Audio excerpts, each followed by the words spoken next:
we'll be looking at healing an enlarged prostate. My word for today, beloved, I wish above all things that thou mayest prosper and be in health, even as thy soul prospereth. So the prostate is, some say it's a donut-sized gland, some say walnut-sized gland. It is part of the male reproductive and urinary system. It increases in size in men by the time they get to the late 40s and early 50s. So it is believed that as men age, their testosterone levels decrease and certain other hormones like prolactin and estradiol increase.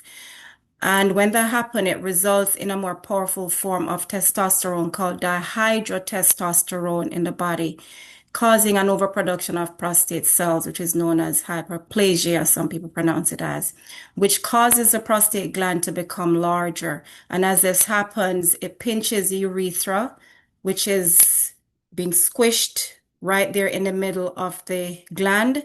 And as this is happening, the flow of the urine is interrupted. Right, I have an image right there that I got from Mayo Clinic that shows that very well. So when that happens, the kidney or the kidneys, because we have two of them, or the bladder is not able to empty fully, and this causes pressure, which can ultimately damage them.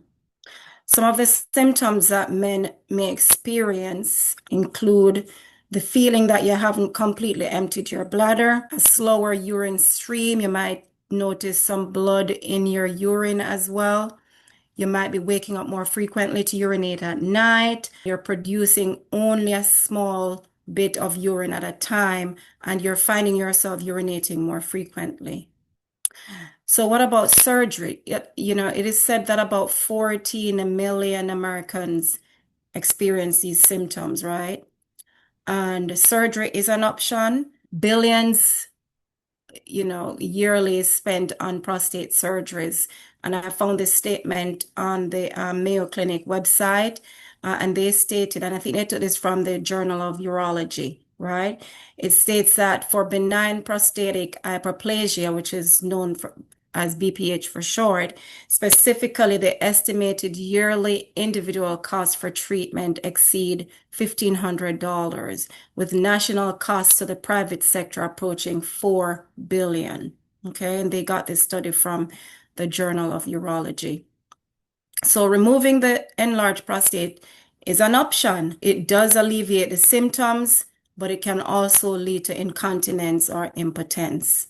There are certain things that can be done in an effort to treat an enlarged prostate. You can make changes to your diet and include more exercise in an effort to manage the symptoms of an enlarged prostate. Okay.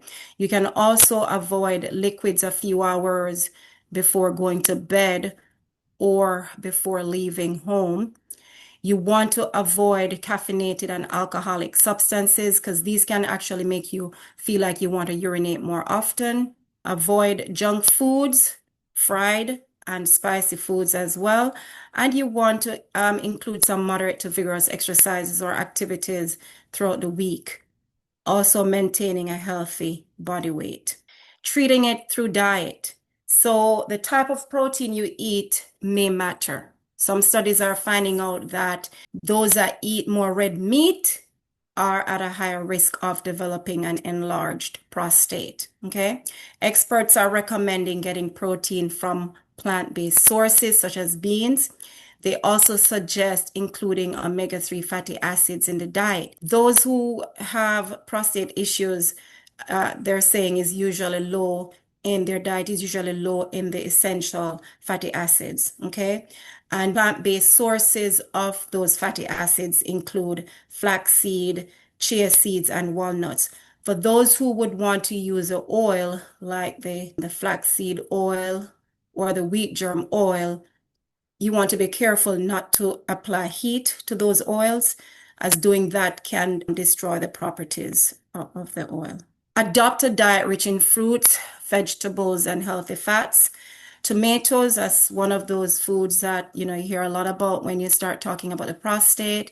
It contains the antioxidant lycopene, and, studies show that this benefit the prostate gland. Cooking the tomatoes actually help to release the lycopene, making it more readily available to the body. Berries are antioxidant packed, and these antioxidants, as we know, help to remove free radicals from the body. Citrus fruits are high in vitamin C, which may help protect the prostate gland. Cruciferous vegetables such as broccoli, Brussels sprouts, cabbage, bok choy, and others like that, they contain sulforaphane, and this chemical targets cancer cells and help to promote a healthy prostate. Nuts and seeds are high in the trace mineral zinc. Nuts like cashews, almonds, pecans, pine nuts, pumpkin seeds as well. Those are high in, I think, peanuts as well, but peanut is considered a legume, although we try to, we push it with the nuts, but it's also high in zinc.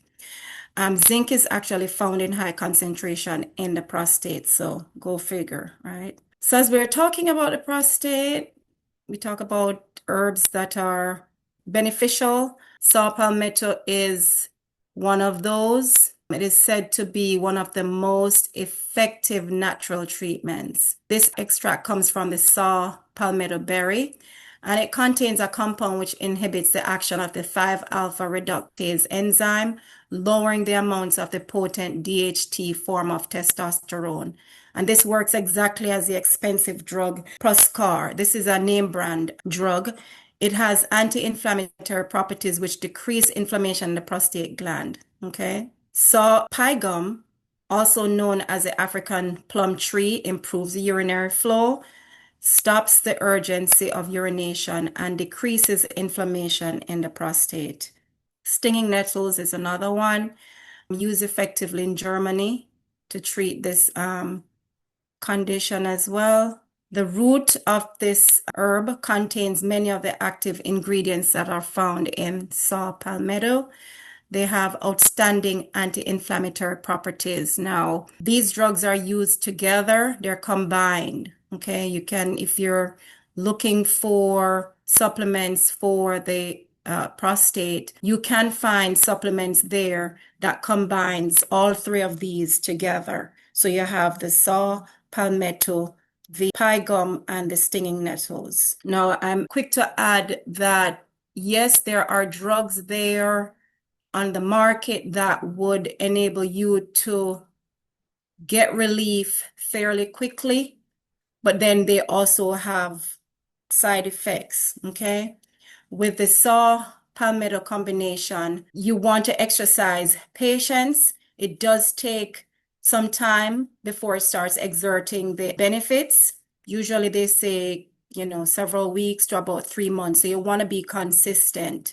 And you can take this. There are no known side effects to the body.